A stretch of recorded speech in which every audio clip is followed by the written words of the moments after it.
बिस्मिल्लाहिर्रहमानिर्रहीम। अस्सलामुअलैकुम। हमारे चैनल में खुश आमदीद। नाजरीन, आज आपके लिए मैं इंतहाई खौफनाक, सनसनीखेज और दिलचस्प कहानी लेकर आई हूँ।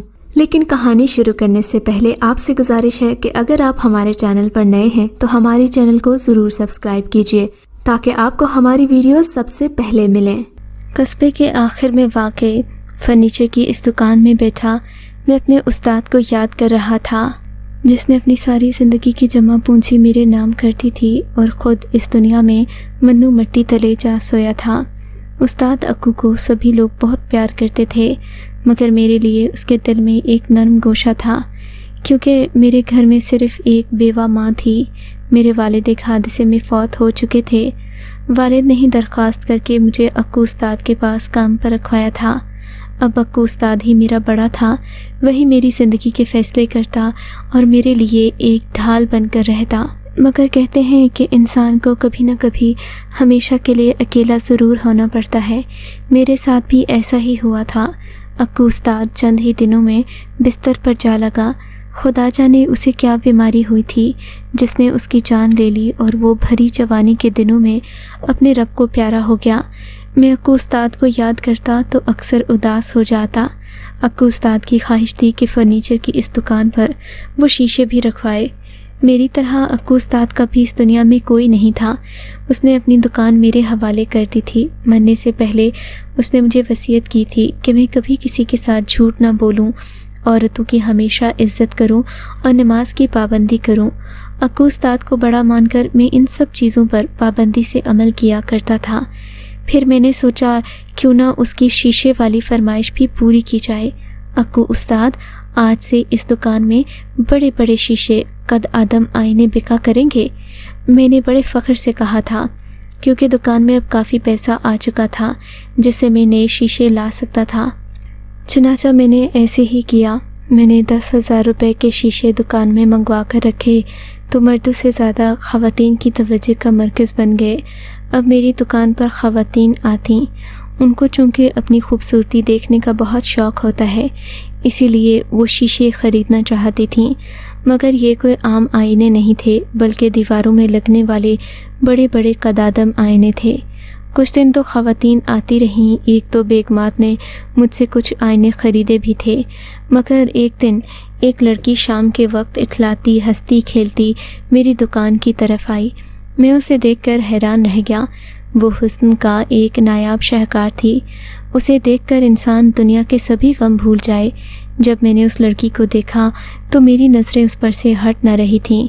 तभी वो मेरी दुकान की तरफ आई। बोली, सुना है तुम्हारी दुकान में आईने हैं जिन्हें देखने से इंसान सब कुछ भूल जाता है, सिर्फ़ अपनी सूरत याद रहती है। उसकी मासूमाना बात पर मैंने कदादम आईने की तरफ इशारा किया। हाँ, ये आईना है, तुम चाहो तो इसमें घंटों अपनी सूरत देख सकती हो, मैंने मोहब्बत जताते हुए कहा था। तभी वो अजीब सी नज़र मुझ पर डालती अंदर दुकान में दाखिल हो गई और शीशे को देखने लगी। उसका शीशा देखने की देर थी कि उसकी हालत बदलने लगी। उसकी आंखों की पुतलियाँ बढ़ने लगीं और जैसे वो अचानक होश से बेहोशी के आलम में आ गई हो। मैं उसे देखता रह गया। वो बला की हसीन थी, लेकिन अब उसकी हरकतें अजीब व गरीब हो चुकी थीं। वो कभी मुझे देखती, कभी आईने को देखती तो कभी ख़ुद को देखती। मैं उसकी शुरू वाली बातों से तो बहुत मुतासिर हुआ, लेकिन अब उसके पागलपन से मैं डर गया था। मैं चाहता था कि वो यहाँ से चली जाए, मगर वो तो न जाने क्या सोचकर आई थी। कुछ देर तो मैं उसे कहता रहा कि अब तुमने शीशा देख लिया हो तो चली जाओ, यहाँ से ग्राहक आते जाते हैं, किसी ने देख लिया तो वो मुझे ही गलत समझेगा। मगर उसने मेरी बात का कोई जवाब नहीं दिया, गोया उसे ये शीशा देखना अच्छा लग रहा था। अब शाम हो रही थी। शाम के वक्त अक्सर मर्द लोग जब फारिग होते तो मेरी दुकान पर आकर फर्नीचर की ख़रीदारी करते। वो लड़की ज्यों की त्यों बैठी थी। थोड़ी ही देर के बाद एक आदमी मेरी दुकान पर आया। वो भी इस लड़की को गौर से देखने लगा। उसकी नज़रें अजीब थीं। मुझे बुरा लगा, न जाने क्यों। मर्द जिस औरत को एक नज़र भी देख ले उसे अपना समझने लगता है, उस पर अपना हक जताने लगता है, उसके बारे में ख़ुद को ज़िम्मेदार ठहराता है। मुझे एहसास से जुर्म होने लगा। तभी मैंने उस लड़की को झिंझोड़ा और उसे शीशे के सामने से हटाकर घर भेजा। वो खाली खाली आंखों से अपने घर चली गई। جبکہ میں سارا وقت یہی سوچتا رہا کہ کیا اس نے پہلے کبھی آئینہ نہیں دیکھا یا آئینے میں کچھ اور تھا جسے دیکھ کر وہ حیران رہ گئی تھی۔ بہرحال میں کیا کہہ سکتا تھا، عورتوں کے بھی ویسے ہزار نخرے ہوتے ہیں جنہیں کوئی سمجھ نہیں پاتا۔ ویسے بھی حسن کی ادائیں تو ہوتی ہی خوبصورت اور نہ سمجھ آنے والی ہوتی ہیں۔ میں خاموش ہو گیا۔ اب میرے دل میں وہ گھر کر چکی تھی۔ میں ایک ہی پل میں اسے اپنی ہمسفر بنا بیٹھا تھا۔ اب مجھے اگلے دن کا انتظار تھا کہ کب وہ دوبارہ میرے پاس آئے اور میں اسے دیکھ کر اپنے لیے کوئی بات کروں، مگر ایسا نہیں ہوا۔ البتہ 3 دن بعد وہ دوبارہ آئی تو میری پیاسی آنکھوں کو سکون ملا۔ میں نے اسے دیکھا، مگر اب وہ بدلی ہوئی سی لگ رہی تھی۔ اس کے پاس ایک چھوٹا سا آئینہ تھا جس سے وہ بددستور دیکھے جا رہی تھی، مگر شاید آئینہ اب خراب ہو چکا تھا، اس میں خراشیں پڑ چکی تھیں۔ جب ہی اس نے مجھے ایک نیا آئینہ مانگا، دل کے ہاتھوں مجبور ہو کر میں نے اسے قدادم آئینے کے ساتھ رکھا ایک چھوٹا شیشہ تھما دیا۔ وہ لے کر خوش ہو گئی اور بھاگتی ہوئی گھر چلی گئی۔ اب مجھے یہ لڑکی بہت خوبصورت لگنے لگی تھی۔ تب میں نے سوچا کیوں نہ میں سکینہ اماں سے بات کروں۔ سکینہ اماں میرے دوست کی والدہ تھیں، وہ بھی اسی محلے میں رہتی تھیں۔ اگر میں انہیں کہتا کہ مجھے فلاں لڑکی پسند ہے تو یقیناً وہ میرے لیے کوشش ضرور کرتیں۔ پہلے بھی وہ میرا گھر بسانا چاہتی تھیں۔ وہ تو قدرت کی کرنی کہ مجھے کوئی لڑکی پسند نہیں آئی تھی۔ میں اپنا گھر کسی شریف لڑکی کے ساتھ بسانا چاہتا تھا۔ یہ لڑکی اگرچہ تھی تو شوخ اور چنچل، مگر نہ جانے کیوں اس میں بلا کی معصومیت تھی۔ میں نے اسے دیکھا تو اس کا دیوانہ ہو کر رہ گیا۔ مجھے یہ نہیں پتہ تھا کہ وہ لڑکی کون ہے۔ تبھی اماں سکینہ سے کہہ دیا کہ آپ ایک دن آ کر میری دکان پر بیٹھ جائیے، یا پھر بہانے سے اس وقت آئیے گا جب وہ لڑکی میری دکان پر آئے گی، پھر آپ خود ہی جان لیں کہ وہ کس علاقے کی ہے اور اس کے باپ کا نام کیا ہے۔ ویسے تو یہ قصبہ بہت بڑا تھا، مگر خالہ سکینہ کی جان پہچان اتنی تھی کہ یہ کام آرام سے ہو سکتا تھا۔ خالہ سکینہ کو میں نے اگلے ہی دن یہ ساری بات بتا دی۔ وہ بہت خوش ہوئیں، کہنے لگیں میں تو کب سے تیرا گھر بسانا چاہتی ہوں، یہ تو ہی تھا جو مان کے نہیں دے رہا تھا۔ اماں سکینہ کی بات سن کر مجھے حوصلہ ہوا۔ اگلے دن شام کے وقت جس وقت وہ لڑکی میری دکان پر آئینہ دیکھنے آتی تھی، میں نے اسی وقت اماں سکینہ کو بھی پیغام دے کر بلوا لیا۔ اماں سکینہ میری دکان پر آئیں، مگر جیسے ہی ان کی نظر اس لڑکی جس کا نام بلبل تھا پر پڑی تو وہ خاموش ہو کر رہ گئیں۔ لگتا تھا اس لڑکی کی شہرت اچھی نہیں تھی، یا پھر اماں سکینہ اسے دیکھ کر خوش نہیں ہوئیں۔ اماں سکینہ کا خاموش چہرہ دیکھ کر میں پریشان ہو گیا۔ اس وقت اماں سکینہ نے مجھے کچھ نہیں بتایا، وہ گھر چلی گئیں۔ میں بہت پریشان تھا۔ تھوڑی دیر بعد وہ لڑکی میری دکان سے چلی گئی۔ اب میں اکیلا تھا، گاہک بھی کم رہ گئے تھے۔ میں نے دکان بند کی اور گھر کی طرف چل پڑا۔ میرے چہرے پر پریشانی تھی۔ اماں سکینہ آتے ہی سمجھ گئیں۔ میرے بولے بیٹے تو کیوں اتنا پریشان ہو رہا ہے؟ اماں سکینہ نے مجھے پیار سے بٹھاتے ہوئے کہا، تیرے لیے دنیا کی ہر لڑکی مل جائے تو اس لڑکی کے پیچھے کیوں پڑا ہے؟ تو نے پسند بھی کیا تو کیا کیا؟ جس کے لیے کوئی بھی رشتہ آنے کو تیار نہیں، اور جن لوگوں کو اس لڑکی کی حقیقت پتہ ہے وہ تو اس سے دور بھاگتے ہیں۔ اس کا نام بلبل نہیں ریشمی ہے، اور اس پر جنات کا سایہ ہے۔ ایک ایسا جن اس پر عاشق ہے جو شیشے میں آتا ہے۔ جب بھی یہ ہر وقت اپنے پاس ایک شیشہ رکھتی ہے اور وہ جن زیادہ اسے اکیلا نہیں چھوڑتا۔ یہ شیشے میں دیکھتی ہے اور اس سے باتیں کرتی ہے۔ اماں سکینہ کی بات سن کر میرا بھی دل بھج کر رہ گیا۔ جب ہی اس کی عجیب و غریب حرکتیں میری سمجھ سے باہر تھیں، میں نے اماں سکینہ سے پوچھا، اماں کیا کوئی ایسا طریقہ نہیں ہو سکتا کہ وہ جن ریشمی کی جان چھوڑتے اور میں اس سے شادی کر لوں؟ میری بات پر اماں سکینہ سر پکڑ کر بولی، بیٹے اتنی مجبوری ہی کیا ہے کہ تو پہلے ایک بیمار لڑکی کا علاج کروائے اور پھر اس سے شادی کرے؟ ایسی بھی کیا مجبوری ہے؟ تمہیں 1000 لڑکیاں مل جائیں گی، مگر اماں مجھے اور کوئی لڑکی پسند نہیں۔ میں صرف اور صرف ریشمی سے شادی کرنا چاہتا ہوں۔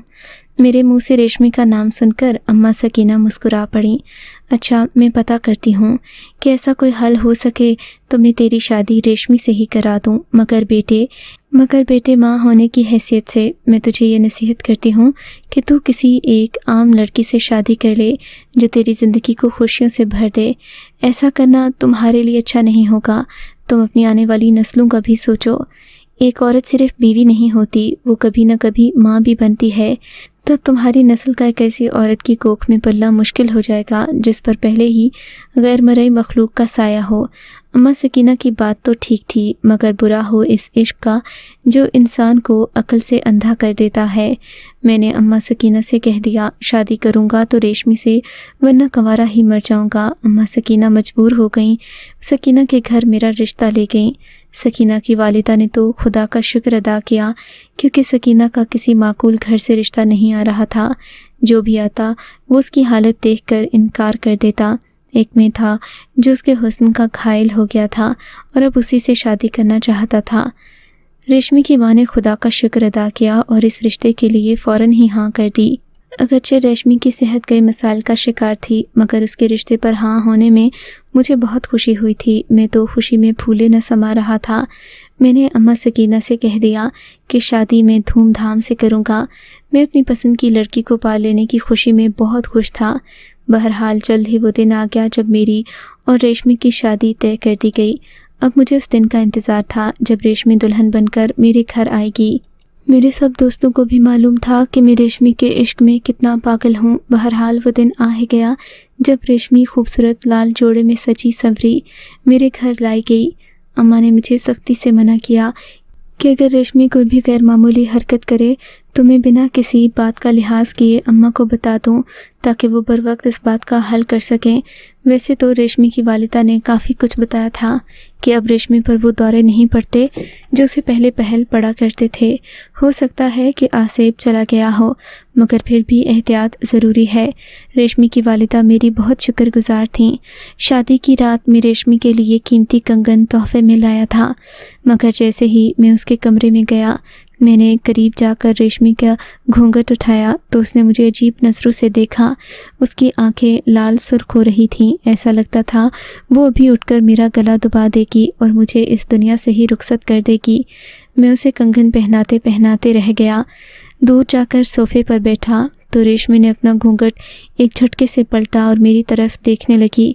तुम कौन हो? वो मेरी तरफ बढ़ रही थी, जबकि मुझे समझ नहीं आ रहा था कि रेशमी को हो क्या है। लगता था उसी आसेब का साया रेशमी पर फिर आ गया है और वो मुझे किसी सूरत रेशमी का शौहर बनकर एक आम जिंदगी नहीं गुजारने देगा। मगर मैं खामोश हो गया। उस वक्त मुझे रेशमी से उलझना मुनासिब नहीं लगा। कहते हैं कि जब एक इंसान पर जिन का साया आता है तो चाहे वो बच्चा हो, औरत या फिर कोई बूढ़ा शख्स, उसमें 10 लोगों जितनी ताकत आ जाती है। भला कौन शख्स चाहता है कि वो अपनी बीवी के हाथों पिटे? मैंने अम्मा को भी ये बात नहीं बताई, हालांकि इन्होंने मुझे कहा था कि जो भी कोई मामला हो मुझे लाजमी बताना। खैर से मैं खामोश हो गया। काफ़ी देर मुझे रेशमी यूं ही देखती रही, फिर वो भी सो गई। मैंने खुदा का शुक्र अदा किया, कम से कम उसे पागलपन के दौरे तो नहीं पड़ते थे। अब मेरे लिए रेशमी के लिए एक मुनासिब हल ढूंढना ही सबसे बड़ा चैलेंज था। मगर इस दौरान मैंने सब्र से काम लिया। रेशमी से कुर्बत बढ़ाने की कोई भी कोशिश नहीं की, यहाँ तक कि रेशमी मेरे साथ मनहूस हो गई। अब वो मुझसे वो बातें भी शेयर कर लेती जो इसने इससे पहले कभी किसी से नहीं की थीं। रेशमी के साथ रहते हुए मुझे 1 हफ़्ता गुजर गया था। अब मैंने सोच लिया कि रेशमी से इस मुतालिक बात करूं कि आखिर ऐसा कौन सा वाक़या हुआ जिसके बाद कुछ दिन ज़्यादा उस पर आशिक हो गया, जो उसे मेरे करीब नहीं आने देता था। मैं रेशमी से सच्ची मोहब्बत करता था। तभी एक दिन रेशमी ने मुझे जो बात बताई वो सुनकर मैं सारे का सारा खेल समझ गया था। रेशमी, मुझे लगता है कि तुम पर कोई जिन आशिक है। मैंने गुफ्तगू का आगाज़ किया तो रेशमी ने खुद ही अपनी सारी बात मुझे सुना डाली। मैं आपकी बहुत शुक्रगुजार हूँ कि आपने मुझ जैसी पागल लड़की को शादी के लिए पैगाम भिजवाया और मुझे अपनी बीवी बनाकर इज़्ज़त से घर में रखना चाहते हैं। मगर मैं ही जानती हूँ कि मेरी ज़िंदगी किस अजाब में गुजर रही है। ये उन दिनों की बात है जब मेरी अम्मा घर के सारे काम काज करके अक्सर नींद की गोली खाकर सो जाया करती थीं। आप तो जानते हैं मेरे वालिद ने दूसरी शादी की थी, जिसकी वजह से अम्मा बेख्वाबी का शिकार थीं। उन्हें न नींद आती न चैन आता। वो हर वक्त किसी न किसी परेशानी में मुब्तला रहती। अब्बा के दिए हुए दुख ने अम्मा को निढाल कर दिया था, मगर अम्मा सब्र और शुक्र के साथ ज़िंदगी गुजार रही थीं। कोई इंसान कब तक सब्र कर सकता है? मेरी माँ ने भी बहुत सब्र किया, मगर इंसान का जिस्म कभी कभी उसके जहन का साथ नहीं देता। मेरी वालिदा के साथ भी ऐसा ही हुआ था। इन्होंने सब्र तो बहुत किया, मगर बेख्वाबी का शिकार हो गईं। तभी वो नींद की गोलियां खाकर हर वक्त सोई रहती। मैं जो उन दिनों 11 साल की थी, अम्मा के घर में सोने की वजह से वीरानी का शिकार हो जाती। मैं तन्हा बैठी अम्मा के बारे में सोचती रहती। तभी अक्सर दोपहर के वक्त फेरी वाले गुजरते जो मुख्तलिफ़ चीज़ें बेचा करते। एक दिन मैं बाहर बैठी थी कि मुझे एक बूढ़ा बाबा दिखाई दिया। वो घूम घूम कर चीज़ें बेच रहा था। उसकी आंखें अजीब सी थीं। वो बहुत पुरस्कार मालूम होता था। मैं उसे देखकर दूर से ही वापस घर आ रही थी कि उस आदमी ने मुझे अपने पास बुला लिया और बोला, क्या तू चाहती है कि तेरी तन्हाई दूर हो जाए, तुझसे कोई बातें करने वाला आ जाए? आदमी की बात सुनकर मुझे थोड़ा तजस्सुस हुआ था। तेरी माँ तो हर वक्त सोई रहती है ना?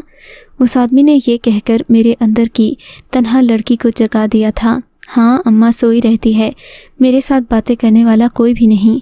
मैं भी सारे दुख अपने उस बूढ़े को बताने लगी। बूढ़े की आंखों में चमक आ गई। तू फिक्र क्यों करती है?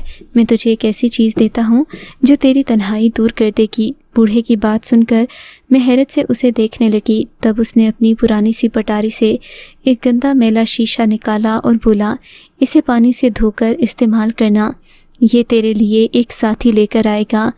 बूढ़े की बात सुनकर मुझे हैरत हुई। मुझे लगा शायद यूं ही कह रहा है, लेकिन उससे शीशा लेने के बाद मैंने छुपा कर रख दिया। रात को उसे अच्छी तरह धोकर जब उसमें मैंने अपनी सूरत देखी तो हैरान ही रह गई। मैं बेपनाह हसीन लग रही थी, लेकिन उसी पल जब मैं शीशा देख रही थी, किसी का लम्स मुझे अपने बालों पर महसूस हुआ। मैं हड़बड़ा कर उठ बैठी। मुझे तो यही लगा था उस आदमी ने मुझे अपने अक्स के साथ बातें करने के लिए ये शीशा दिया है, मगर यहाँ तो कुछ और ही हो रहा था, जिसे बर्दाश्त करना, समझना और उसे कबूल करना मेरे लिए एक नामुमकिन सी बात थी। मैं तो एक छोटी बच्ची थी। मुझे इस चीज़ का पहले कभी इल्म नहीं था कि कोई गैर मरई मखलूक भी होती है। मैं यही समझी कि शायद मेरे कमरे में कोई आ गया है। मैंने उस शीशे को दूर फेंक दिया। तभी कमरे में कहकहों की आवाज़ गूंजने लगी और वही बूढ़ा मुझे दीवार में दिखाई देने लगा। दीवार पर उस बूढ़े का अक्स देखकर मेरी तो जैसे रूह तक कांप गई थी। वो बहुत ख़तरनाक और खौफनाक लग रहा था। मैं उसे देखकर कमरे से बाहर भागी तो अम्मा मुतमईन सी खड़ी थीं। क्या हुआ बेटी, तू इस तरह चिल्ला क्यों रही है? मेरी बिगड़ी हालत देखकर अम्मा ने पूछा तो मैं उनके गले लग गई। मैंने उन्हें कुछ नहीं बताया कि कहीं वो परेशान न हो जाएं और मेरा बाहर बैठना भी बंद ना कर दें। इस वाक़े के बाद मेरे साथ अजीबोगरीब सिलसिले शुरू हो गए। मैं उस वक्त तक ठीक रहती जब तक मैं शीशे में देखती, लेकिन अगर शीशा न देखती तो मेरे साथ कभी कोई हादसा होता। कभी मेरा हाथ जल जाता तो कभी चूड़ियाँ चुभ जाती। बस तभी से मेरा और इस आईने का साथ है। मुझे नहीं मालूम कि जब मैं इस शीशे से बातें करती हूँ तो मेरी हालत क्या होती है। मुझे खुद अपनी हालत का अंदाज़ा नहीं। आप खुदारा बदगुमान मत होइएगा, मैं आपसे सच्ची मोहब्बत करती हूँ। अगर आप मुझे किसी आलिम के पास ले जाएं तो मैं आपके साथ पूरा ताउन करूँगी। अपनी बीवी की बात सुनकर मुझे इत्मीनान हो गया कि वो मुझसे ही मोहब्बत करती है और ये कोई नाटक नहीं है। तब मुझे उसका इलाज करवाना चाहिए। अब मैं संजीदा होकर सोचने लगा। अपनी बीवी को अगले ही दिन अपने एक उस्ताद अलीम के पास ले गया। अलीम पूरे गांव में मशहूर था। अलीम के बारे में सब लोग यही कहते कि वो एक जादूगर है, मगर मैं उसकी हकीकत से वाकिफ़ था। वो बेचारा सांवले रंग का मालिक था। लोग इसलिए उसे जादू टोने से मंसूब करते, मगर हकीकत ऐसी नहीं थी। वो एक नेक परवर तबीयत का मालिक था। मैंने उससे कहकर ये बात अपनी बीवी को भी बता दी कि मेरी बीवी का इलाज तभी मुमकिन है जब वो खुद रज़ामंद हो जाए और इस अमल को अपने शौक़ से करे। मेरी बीवी ने मुझे कसम दी कि मैं अपना इलाज करवाना चाहती हूँ। तब मैं उसे अलीम के पास लेकर गया। अलीम ने मेरी बीवी का मुआयना किया और कहने लगा, और कोई मसला नहीं है मेरे भाई, तुम सिर्फ अपनी बीवी को शीशे से दूर रखो। जब तक ये आईना देखेगी तब इसे मसला होगा। तुम्हारी बीवी पर कोई आसेब नहीं, अलबत्ता एक साया है जो इसे तंग करना चाहता है, और जब तक ये शीशा देखती रहेगी वो इसे तंग करता रहेगा। इसके पास से जितने शीशे हैं तुम उन्हें तोड़ दो। अगर ये कभी शीशा नहीं देखेगी तो ये हमेशा खुश भी रहेगी और इसकी ज़िंदगी में कोई मसला नहीं होगा। अलीम की बात सुनकर मैं बहुत खुश हुआ, जबकि मेरी बीवी भी कुछ परेशान मगर खुश सी थी کہنے لگی اب کیا کبھی میں آئینہ نہیں دیکھ پاؤں گی؟ میں نے اسے تسلی دیتے ہوئے کہا ریشمی تم فکر کیوں کرتی ہو، تمہارا آئینہ تو میری آنکھیں ہیں، میں تمہیں آئینہ دکھا دوں گا۔ میری بات پر وہ مسکرا پڑی۔ میری بیوی بہت حسین ہے، لیکن اس کی بدقسمتی یا پھر کہہ لیں کہ یہ اس کی آزمائش ہے، وہ کبھی آئینہ نہیں دیکھ سکتی۔ علیم کے مطابق اگر ریشمی کبھی آئینہ دیکھے گی تو وہ بوڑھا جنزاد پھر اس پر عاشق ہو جائے گا اور اسے تنگ کرنے کے لیے طرح طرح کے حربے کرے گا۔ ہم نے اپنے گھر میں کوئی شیشہ نہیں رکھا، اسی وجہ سے نہ ہی میری بیوی کبھی بیوٹی پارلر جاتی ہے، نہ اپنے بال کٹواتی ہے، نہ میک اپ کرتی ہے۔ مگر میں جانتا ہوں اسے اس سب کی ضرورت بھی نہیں، وہ اس سب کے بغیر بھی بہت خوبصورت ہے۔ اگر آپ کو یہ کہانی اچھی لگی ہے تو اس ویڈیو کو لائک کیجیے اور اس طرح کی مزید ویڈیوز دیکھنے کے لیے ہمارے چینل کو سبسکرائب کیجیے۔ اور ہاں، اگر آپ کی کسی دوست، رشتہ دار یا بہن کے ساتھ خدا نہ کرے ایسا کوئی واقعہ پیش آیا ہے تو ہمیں کامنٹ سیکشن میں اس کے بارے میں ضرور بتائیے۔